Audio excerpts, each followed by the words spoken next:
Muito bem, Marcos. A palavra toda sua. Bom estudo a todos. Ok. Obrigado, meu amigo. Bom, então aí estamos, né, com mais uma obra de Joana.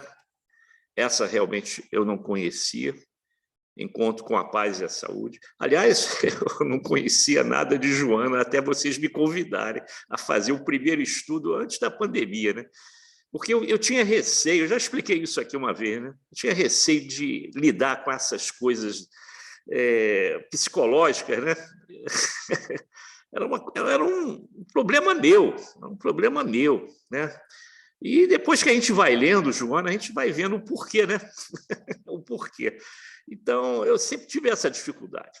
Sempre, desde pequeno, nunca fui muito ligado a psiquiatra, psicólogo, nada dessa área, sabe? E aí, quando surge esse projeto da Joana, né? O seu primeiro livro, né? Esse primeiro livro eu comprei, né? Ela dá assim uma visão holística do homem, né, de uma maneira tão clara e como é visto do mundo espiritual que a gente não tem como fugir. Mas são aquelas resistências que nós temos do homem velho, né? Como muitos de vocês, com certeza como eu também, já tiveram grande dificuldade de iniciar a leitura de Memórias de um Suicida. São poucos aqueles que vão até o final, pessoal. Eu não saía da página 184. Tentava reler, não saía da página 184. E aí surgiu o tal do audiobook, né? Que na época foi maravilhoso, aquilo me ajudou tremendamente. Quer dizer, eu posso dizer a vocês que eu não li o livro da Memórias de um Suicida. Eu ouvi, fui acompanhando, porque eu não tinha condições de ler, porque possivelmente a gente tinha um pezinho, né, com essa realidade, como acontece com muitos também que têm essa resistência. E a Joana foi, aos pouquinhos, né, abrindo novos horizontes, né, e isso chegou no momento certo em que veio a pandemia, né? Muitos que não conheciam Joana começaram a estudar para ver os medos, né, aqueles problemas de depressão, né, os melindres, que ela falava em todos os livros. Ajudou muita gente. Eu posso até afirmar, conforme os companheiros que a gente conversa, não só aqui no 13º seu, aqui em Teresópolis, mas como a gente faz parte do CERJ também, né, da área de ações estratégicas do CERJ, eu posso afirmar a vocês que muitas pessoas foram assistidas pelos livros de Joana. E esse não é diferente. Então, eu queria deixar bem claro que, antes da gente começar o estudo, como eu sempre faço com vocês, né, tirando parágrafos que eu considero importantes para a gente desenvolver até o final, não pensem vocês que ela vai idolatrar a autopiedade, não. Que eu já ouvi pessoas até insinuando que deveríamos ter uma autopiedade, até para nos protegermos das armadilhas do mundo. Quem pensava assim, quem ouviu isso, vai ter uma surpresa agora, nesse estudo. É o capítulo 3 dessa obra, só que esse capítulo 3 é subdividido com 3 tópicos. O nosso tópico é o 3.2, é o segundo tópico desse capítulo, que ela vai falar de autopiedade. E aí eu escolhi, para a gente iniciar aqui o nosso bate-papo, esse parágrafo aqui. Lembrando que Joana, né, afirma que tudo o que está acontecendo hoje na nossa existência é uma consequência natural e implacável da lei de ação e reação. Coisas boas, coisas ruins, dificuldades, problemas na saúde, problemas no trabalho ou na falta deste. Tudo está vinculado ao nosso passado delituoso, pessoal. nas péssimas opções que nós fizemos do nosso livre-arbítrio, seja agorinha mesmo, no passado recente, ou lá mais para trás.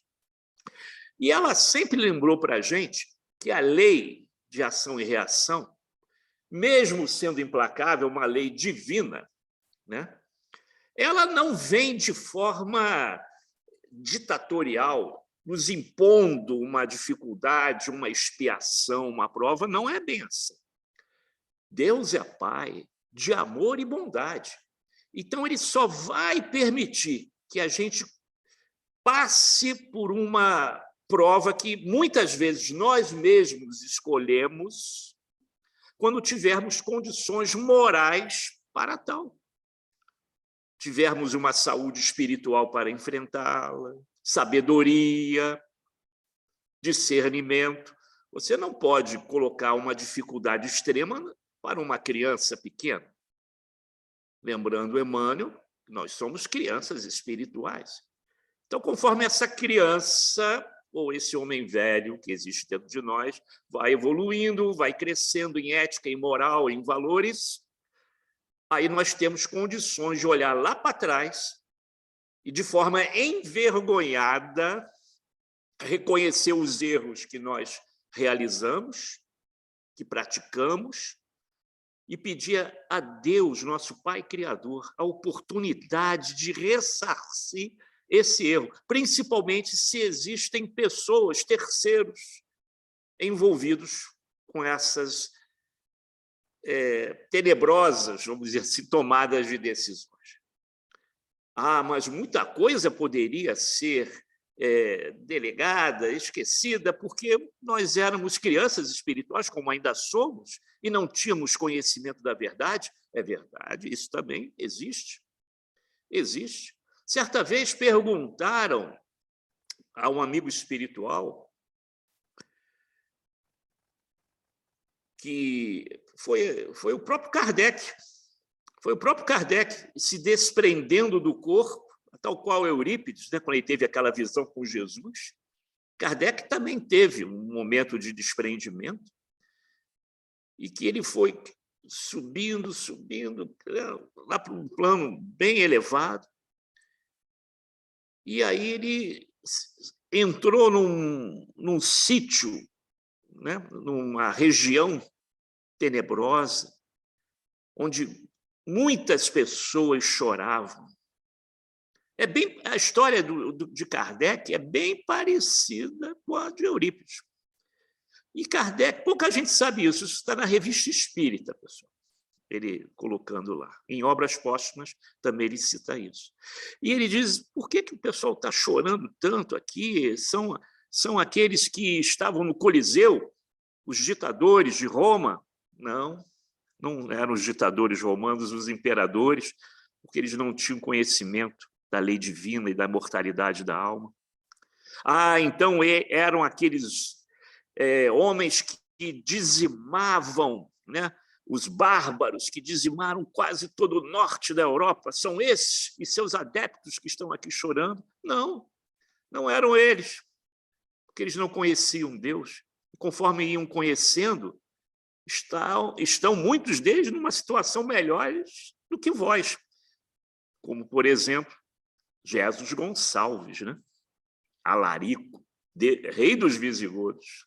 Hoje é mentor de casa espírita, pessoal, da Centro Espírita Jesus Gonçalves. Mentor de uma casa espírita. Então, quem é que estava chorando? Eram aqueles mesmos que Eurípides ouviu dos lábios de Jesus. Eram aqueles que conheciam o Evangelho, mas não o praticavam. Portanto, agora nós já estamos numa fase em que a gente chega à casa espírita, o espírito maduro, ressente dos erros do passado, principalmente quando pessoas inocentes foram dizimadas não só pela faca, pela espada, pela arma, mas também pelos nossos pensamentos e nossas palavras e ações. A gente não peca só com armas, agredindo, matando alguém pelos armamentos, espadas, etc. Não, também ferimos pela mente, através dos pensamentos deletérios, e também pelas palavras. Aí Joana coloca assim: todavia, transferindo hábitos insensatos, nos quais se compraz, de uma para outra experiência da nossa vida terrena, né? Assumem atitudes piegas e despropositadas, aguardando soluções mágicas para os problemas por ele próprio gerados. Então, a gente vai errando, errando, e quando a gente acorda e vê quanta coisa de ruim nós deixamos nos nossos rastros, quantas pessoas iludimos, maltratamos, não demos a atenção necessária, induzimos até para um destino que nós não gostaríamos nem de comentar aqui. E aí a gente fica pedindo perdão. Esse perdão Deus vai dar. Esse perdão Deus dá através dessa lei chamada de ação e reação. Ninguém iria, de uma forma como algumas religiões colocam, principalmente a religião católica, né, vai para o inferno de forma definitiva. Não, não é assim. Deus é de amor, o Pai é de amor e de perdão. Foi isso que Jesus nos trouxe como a segunda revelação, mostrando, sim, que ele respeitava Moisés, e respeitava mesmo, mas que o Deus de Moisés, naquela época, tinha que ser entendido de acordo com os conceitos daquele povo primitivo, ainda brutalizado, mais do que nós somos agora pela ignorância, e precisavam de um Deus rígido. E quando a gente lê os livros de Moisés, principalmente o livro das leis, que é o Deuteronômio, a gente vê ali um Deus vingativo, um Deus que manda matar, um Deus que, quando incentivava a guerra, ao derrotar o inimigo, não permitia que ninguém ficasse vivo. Tinha que matar todos, homens, mulheres e crianças. Gente, que Deus é esse? Que Deus é esse? Mas já está falando de 4.500 anos atrás. A gente entende perfeitamente hoje o porquê disso. Então, veio Jesus no tempo certo, mostrando que Deus é todo amor e perdoa sempre. Ele está sempre conosco. Nós é que não estamos, muitas vezes, ao lado dele, né?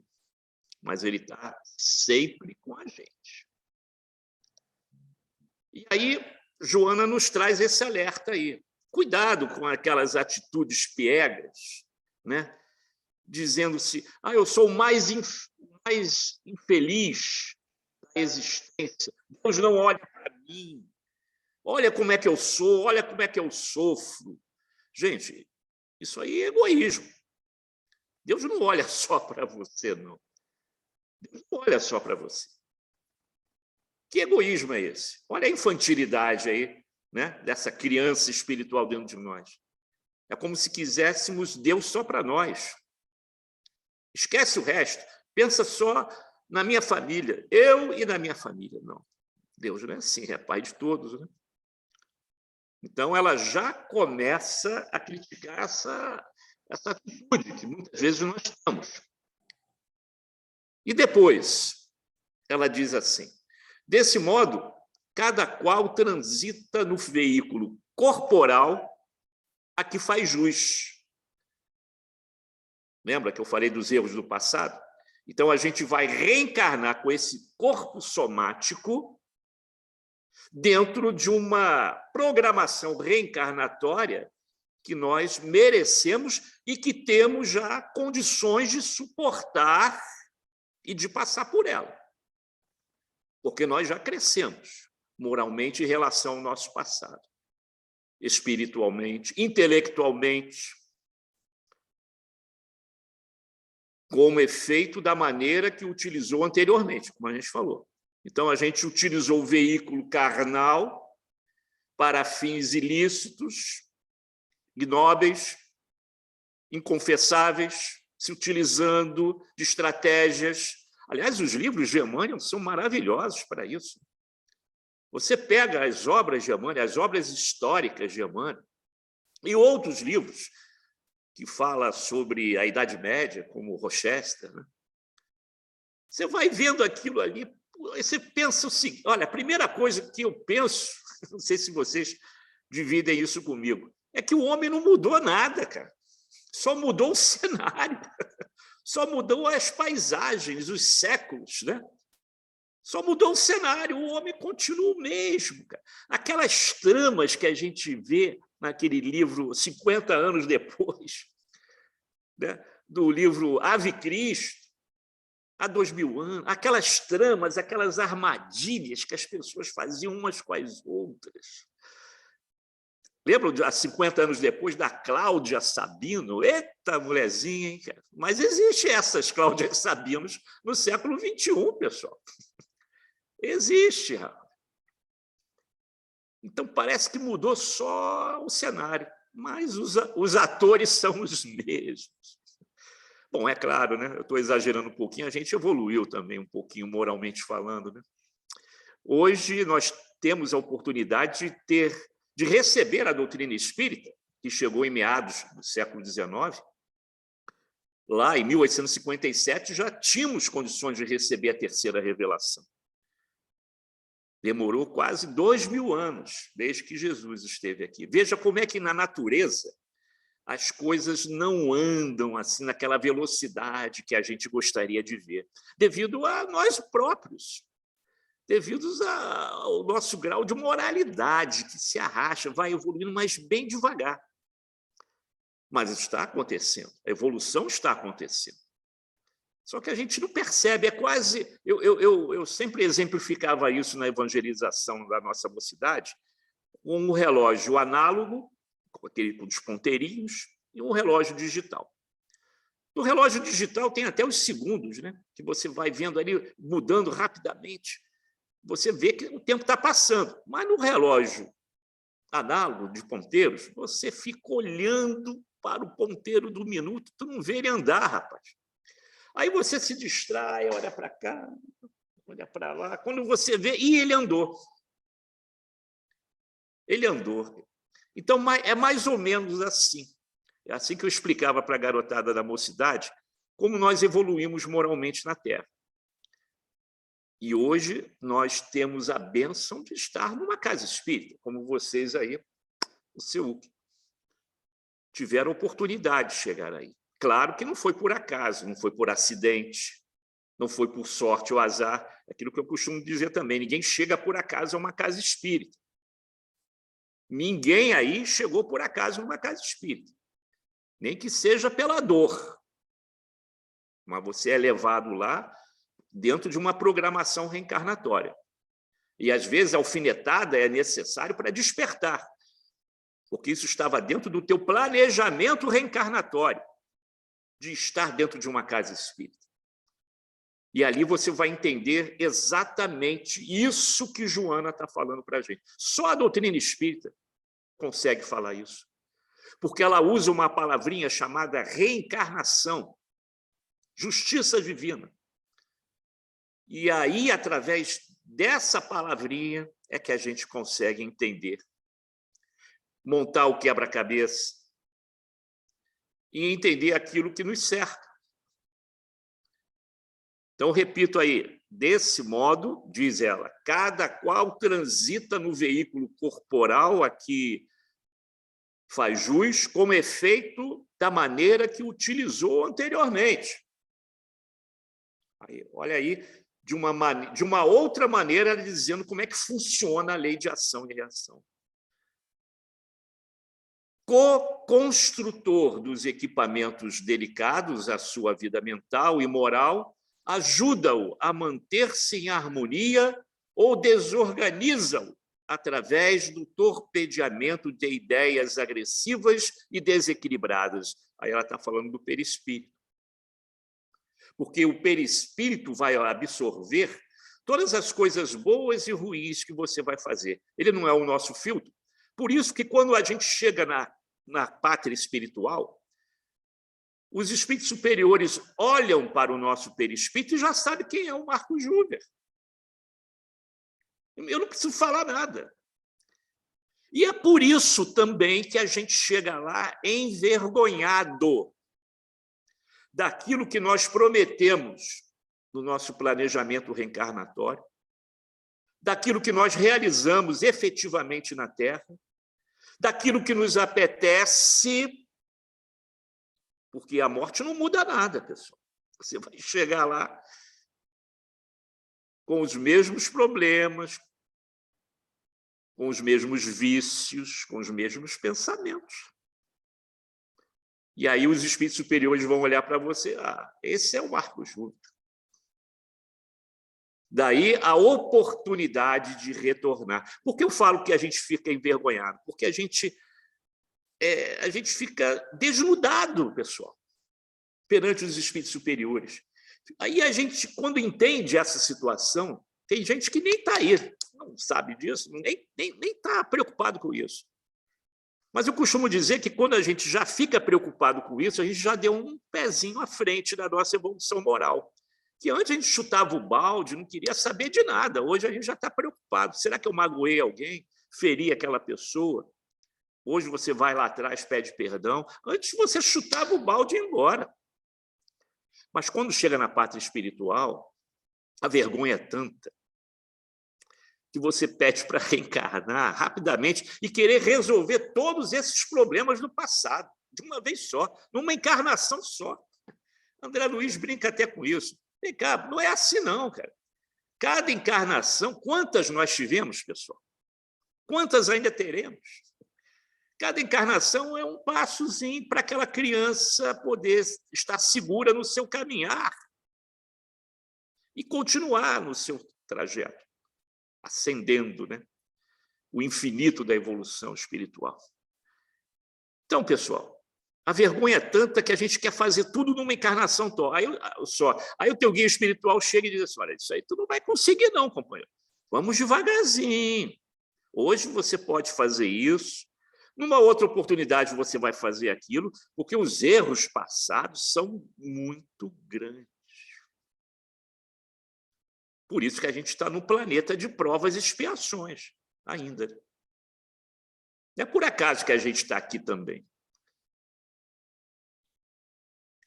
Então, esse problema que acontece com a desorganização do nosso perispírito, né? Da desarmonia que pode acontecer com o nosso perispírito, é através, como ela diz aí, do torpedeamento de ideias agressivas e desequilibradas que a gente traz do passado e a gente ainda mantém. É o tal do homem velho, é isso aí. Ele fica pertinho da gente, alimentando daquilo que ele gosta, daquilo que a gente gosta, mas não de agora, já vem lá de trás. Daí, de vez em quando, a necessidade daquele choque, né? A necessidade de você levar aquela alfinetada para despertar. Aí vem a dor, né? Como dizia um companheiro nosso aqui do Eurípides, um dos fundadores da casa de Eurípides, Barçanufo, quando eu estava aí no Rio, o João Carlos Cunha, ele dizia, a dor dói. Dói para despertar a gente. Outro slide aqui. Diante dos inevitáveis insucessos que o assaltam, desacostumado às réfregas, né, lapidadoras da personalidade, foge para o mecanismo irresponsável da autopiedade. Então, a autopiedade é uma fuga para os nossos insucessos, para a nossa vergonha. Na desonesta condição de incapaz, esperando gerar compaixão e auxílio dos outros, quando deveria preocupar-se em inspirar amor, cooperando com o programa de evolução pessoal e geral. Agora vocês entendem quando Emmanuel chegava para o Chico, e o Chico dizia, hoje eu acho que eu não vou poder trabalhar contigo, com meu olho está doendo, aquele olho direito dele, meu olho está doendo, mas você tem um outro olho, dizia Emmanuel. Aí vocês diziam, pô, mas Emmanuel, eu vou te contar, né? Não é fácil, porque não, com Emmanuel não tinha autopiedade, não. Não tinha autopiedade. Alguns brincam até que Emmanuel era o obsessor do Chico, né? Porque o homem não dava trégua, rapaz. O cara era firme lá, né? Depois que o Chico falou que concordava em ter disciplina, disciplina e disciplina, ele caiu na mão do Emmanuel, né? Mas o Chico falou, olha, em breve, né, eu vou desencarnar, falou para o Emmanuel, e eu sei que o senhor vai reencarnar e eu ficarei no seu lugar. Aí o Chico brincava com ele, agora quem vai ficar agora no mundo espiritual serei eu. Mas o Emmanuel, ele era muito objetivo, ele era pragmático, pessoal. Extremamente pragmático. Não tinha essa, eu sou uma triste criatura de Deus. Não. Quando o Divaldo chegava, quando ele teve o primeiro ataque cardíaco, né? Quase desencarnou. Aí, isso aí todo mundo lembra. Acho que até no filme teve uma versão desse acontecimento. Ele falando para a Joana, Joana, eu estou morrendo, eu acho que eu vou morrer, eu estou quase 70% morto, eu estou 100%, eu estou trabalhando, por que você, né, com 30% de vida, vai se entregar? Era outra também, né? É outra também, que vai ser semelhante ao Chico, né? Assim que o Divaldo às vezes tem assim, uns probleminhas de saúde, a gente fica preocupado. Recentemente ele teve também mas já se recuperou, está bem. Mas a gente sabe que assim que o Divaldo desencarnar, a Joana vai reencarnar na Terra. A gente já está sabendo. Foi o mesmo acordo que o Chico fez com Emmanuel, o Divaldo fez com Joana, né? Então, esses espíritos não tem esse negócio de milindre, não. Esse milindre é coisa nossa aqui. O meu dirigente, o presidente, o diretor me falou uma coisa que me ofendeu. Peraí, pessoal. Vocês não imaginam a importância da direção de uma casa, da responsabilidade, não só na matéria, mas no mundo espiritual. E tem que seguir lá o que Paulo falava, sim, sim, não, não, mas com amor no coração. Claro, não podemos ser rudes, né, no gerenciamento com as pessoas, ainda mais numa casa espírita. Mas não podemos dar essa autopiedade, distribuir essa autopiedade, porque, como a própria Joana diz, são hábitos que vêm lá de trás, né, e que não passam assim de uma infantilidade. Ela vai dizer isso mais à frente. É um ato de infantilidade, ela vai dizer isso mais à frente. Então, ao invés de se dizer com dificuldade de ser atendidos por Jesus, por Deus, que não ouve as suas preces, né? Vamos trabalhar no bem, vamos auxiliar os outros, como ela diz aí, vamos gerar compaixão, vamos inspirar amor.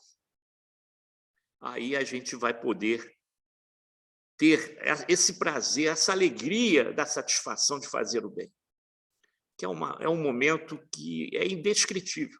Só quem vivencia a prática da caridade sabe o que é isso. E esse é o melhor antídoto que a gente tem contra esses probleminhas do passado que nos perturba a todo instante. No outro slide, olha como é que a Joana também pega pesado, ó. Mas para o nosso bem, para despertar. A autopiedade expressa insegurança emocional. E quando ela fala de de segurança ou insegurança emocional, ela sabe o que está falando, pelos outros livros que nós já estudamos, né? Então, a autopiedade expressa a insegurança emocional propiciadora da preguiça mental, que prefere sempre receber e nunca ofertar, demonstrando carência.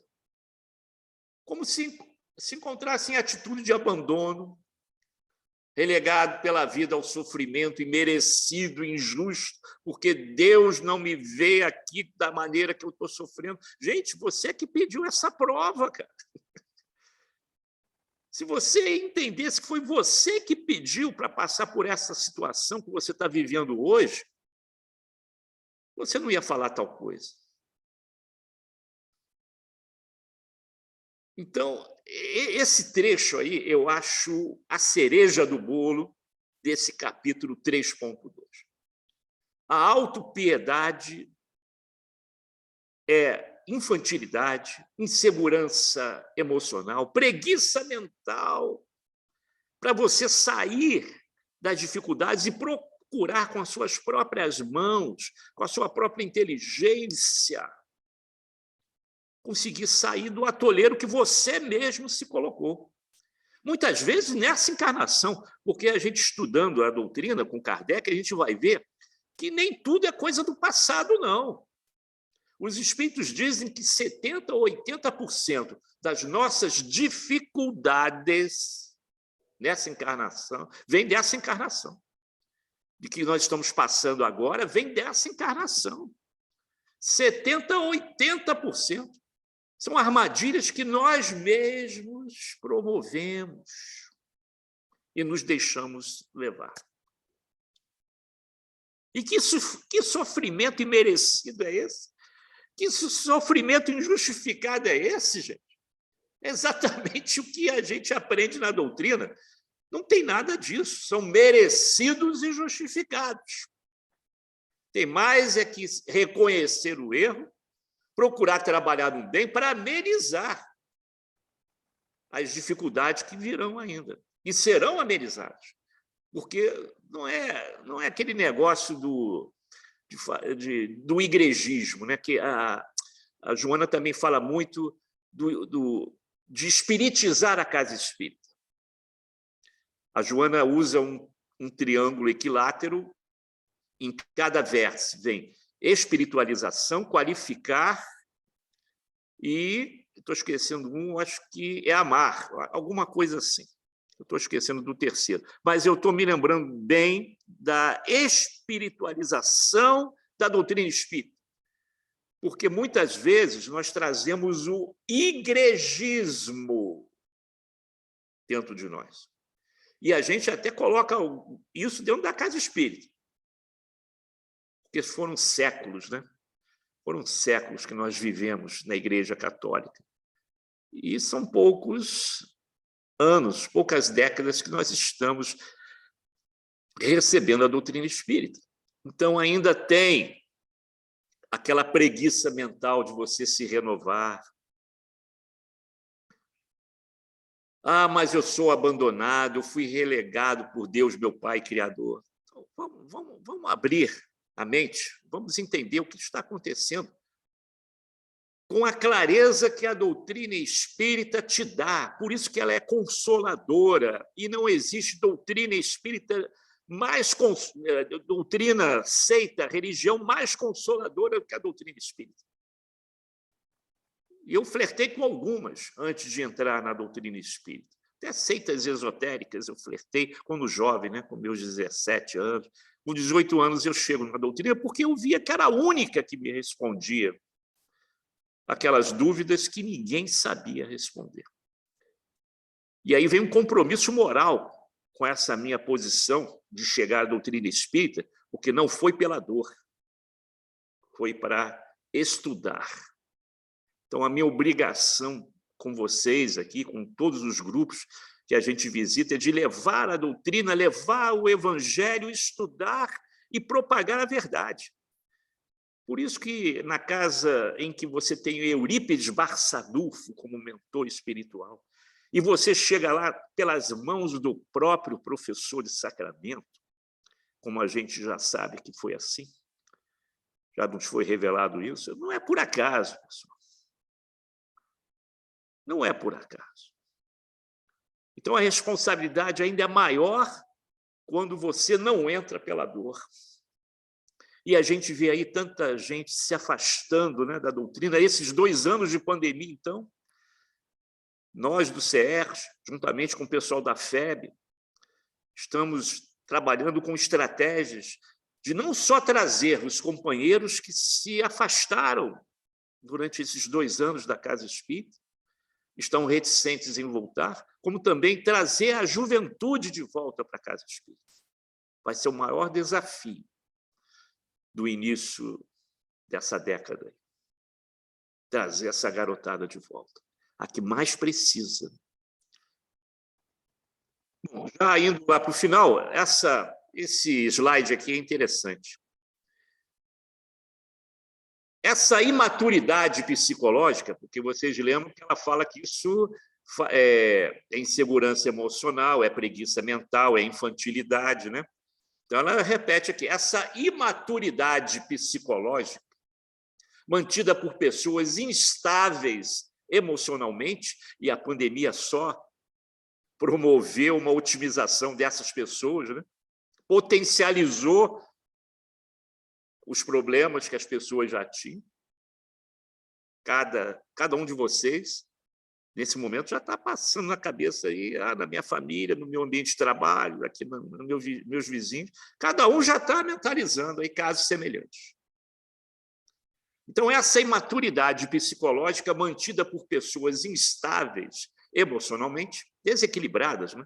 Emocionalmente, converte-se em grave ameaça ao organismo social, não é só físico, não. Social, que somente progride graças aos esforços conjuntos dos seus membros. E quando começou a pandemia, vocês lembram, né? As mídias, ao invés de ajudar, falavam o dia inteiro de morte, de estatísticas. Eu me lembro de uma programação da Globo, começava às 6 horas da manhã e até 3 da tarde, só falando de pandemia. Lembram disso? Suspenderam a programação, só ficava falando disso. Jornal, rádio, mídias, internet. Gente, quem é que não vai ficar doente só ouvindo isso? Tem gente que gosta. Acabava o programa das 3 horas, ia para outra estação que começava às 3 e acabava à meia-noite, também só falando isso. Gente, não há organismo social, físico, para aguentar isso tudo aí. Aquele que se permite a ociosidade é outro problema também. A atitude de infelicidade, esperando sempre o esforço alheio, que, graças a Deus, ele vem, porque, graças a Deus, tem pessoas boas aí no mundo, né? E tem outras que se aproveitam disso. Mas não sou eu que vou julgar se ele está certo ou errado. Quem sou eu? Quem sou eu para julgar? Mas a gente sabe que existe pessoas que vivem da ociosidade, se alimentam da ociosidade, mostrando aquele aspecto de infelicidade, esperando sempre a ajuda do esforço alheio. A tua parte você não faz, né, companheiro? A tua parte você não faz. O esforço que te compete, você não faz, né? Mas quer que o do companheiro aconteça, né? Porque você está na pior, no fundo do poço. E aí, às vezes, até sem ele pensar, ele se transforma em peso morto na economia geral da comunidade, que termina por deixá-lo à margem, de modo a prosseguir na marcha pelo progresso. E é exatamente isso, estendendo essa interpretação para a evolução moral e espiritual, que está acontecendo nesse momento de transição planetária. Muitos espíritos estão sendo deixados à margem, ou seja, não irão mais reencarnar nesse planeta para não atrapalhar a marcha evolutiva e de progresso. Serão deixados à margem, porque eles optaram assim com o seu livre-arbítrio. Então, serão levados para um orbe um pouco mais inferior que a Terra, para lhe dar continuidade à sua evolução, sem perder nada do que eles já adquiriram. E um dia qualquer, eles poderão até voltar para a Terra, ou até para um orbe até maior que a Terra, dependendo de cada um, porque essa conquista, essa marcha, ela é individual. Ninguém pode te ajudar nisso aí. Ah, mas a prece não adianta. Adianta pra caramba. Adianta porque você, orando, trabalhando no bem, você vai estar cercado de amigos de alta envergadura espiritual que vão te ajudar e te intuir a fazer o bem. Concomitantemente, em razão das emissões de ondas mentais perniciosas, esse paciente, esse ocioso, esse que se aproveita do próximo, atrai espíritos outros também, ociosos, preguiçosos, zombeteiros, que passam a conviver com as suas energias, se autoalimentando, é o que André Luiz chama de vampirização. Vocês já estudaram isso, já leram sobre isso. Então, eles vão conviver com as suas energias, dando lugar a obsessões simples, que sempre começa assim, né? Obsessões que você nem percebe, chamadas obsessões simples, que vão culminar em estados de subjugação e de vampirização. Na subjugação, pessoal, você está num estado que você não responde mais por você. Você já está na mão do teu obsessor. Ele faz de você uma marionete. Você não tem mais livre-arbítrio. Perdeu tudo. Está subjugado a esse irmãozinho infeliz, nutrindo-se à sua custa de imprevidente, de tudo aquilo que de imprevidente você se alimentou também, com os seus prazeres, gozos, satisfações, porque, como eu falei no início, a morte não muda nada. Então, se eu pretendo continuar me viciando, tomando cocaína, como é que eu vou fazer? Vou me ligar àquele que é viciado. E pela vampirização, eu também vou extrair dali toda aquela emanação do cigarro, do álcool, do sexo, da droga. Tudo que é feito em excesso é prejudicial e atrai irmãozinhos infelizes. E eu acho que agora estou terminando. Eu falei que ia terminar um pouquinho antes, mas não dá, pessoal. Isso aí é muito... Olha, eu não peguei nem um quinto do material do capítulo 3. Eu peço depois que vocês leem, depois, se puderem, todo o capítulo. Porque não dá para a gente estudar todo o capítulo, parágrafo por parágrafo, porque é muito denso. E é impactante, né? Mexe com a gente. Mexeu comigo. Como eu falei, alguns não tinham entrado antes, né? A gente estava batendo um bate-papo aí nos bastidores. Eu tive que fazer uma prece para fazer esse estudo aqui. Que tem muito do Marco Júvio aí dentro. É só Joana que faz isso com a gente, viu? Só a Joana. E eu agradeço isso a vocês. Eu nunca vou esquecer isso, cara. A ajuda que vocês me deram, porque eu sempre fugi de Joana. Aí, quando chega uma pessoa, né, como a nossa Luceni, com aquela delicadeza, né, de mãe, né? Dá para você fazer o estudo de Joana? Eu nunca estudei, nunca li Joana, foi aí que a minha vida mudou. Para melhor, viu, Luceni? Para melhor. Para melhor, graças a Deus.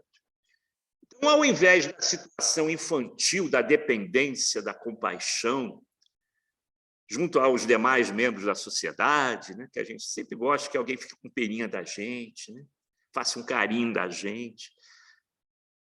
Quem é que não gosta, né? Ah, coitadinho. O que acontece é um indivíduo constitui lição de aprimoramento, facultando-lhe melhor entender os objetivos existenciais, trabalhando-se pela conquista do infinito enriquecedor que o desafia com as suas leis imponderáveis. Não há, portanto, no cosmos lugar para a fragilidade psicológica. É Joana falando, e ela sabe o que está falando. Não é na Terra, não. No universo, não há lugar para fragilidade psicológica, dependência afetiva, comiseração, autocompaixão, autopiedade. Se fosse um espírito abrutalhado como eu falando isso, todo mundo ia me condenar, mas são espíritos superiores que falam isso. É Joana, é Emmanuel, André Luiz, Bezerra. Só que Bezerra fala isso com aquele coração enorme, né? E fala isso com outras palavras. Então, o que Joana está tentando dizer para a gente é o seguinte: esse negócio de autocompaixão, autopiedade não existe. Isso é infantilidade, fragilidade psicológica. Se você quer encontrar uma alguma coisa, então procure a sua autoiluminação, é o que ela recomenda aí. Procure a sua autoiluminação, você vai encontrar, nem que seja pela dor, mas vai encontrar. Pessoal, eu acho que a gente conseguiu finalizar aí o nosso objetivo, né? De, pelo menos, mexer com vocês para irem lá no capítulo, quem ainda não leu, para ir lá pesquisar. Porque mais coisas vocês vão ver lá. E, repito, faz uma prece antes, porque o negócio é pesado. Eu não tenho esse livro ainda, eu pesquisei esse capítulo aqui na internet, mas eu já vou adquiri-lo, porque eu sei que tem coisa boa aí. Se só esse capítulo falou isso, imagina os outros. Então, a carapuça serviu, agradeço aí. Nada acontece por acaso, o estudo não chegou na minha mão por acaso. Eu tinha que ler, e agora eu vou ouvir de vocês, né, uma complementação a esse estudo que nós realizamos aí. Obrigado aí pela paciência de sempre aí. Muita paz. Nós que agradecemos, amigo. Precisa dos slides assim, um pouco resumidos, para a gente aprofundar um pouco na leitura, né? Bem, amigos, então a gente vai abrir a segunda parte do nosso estudo. Quem quiser, eu continuo aqui no celular, quem quiser comentar, eu vi aqui a Natália, é a Carla ou Rodolfo, né? Marcos também. Carlos, está gravando ainda. Carlos, depois eu gostaria de falar também, tá? Ok. Primeiro, tudo bem, Luceni? Pode, Luceni, por favor, pode começar. Então tá. Márcio, daqui a pouquinho eu vou tirar a gravação aqui. Aí eu edito o vídeo, não tem problema não. Obrigado, amigo. Pode falar, Luceni, por favor. Tá. Antes de mais nada, quero agradecer o Marcos, né? Esse nosso querido amigo, tão atencioso conosco já há tantos anos, né? Atendendo nossas solicitações. E eu agradeço ainda mais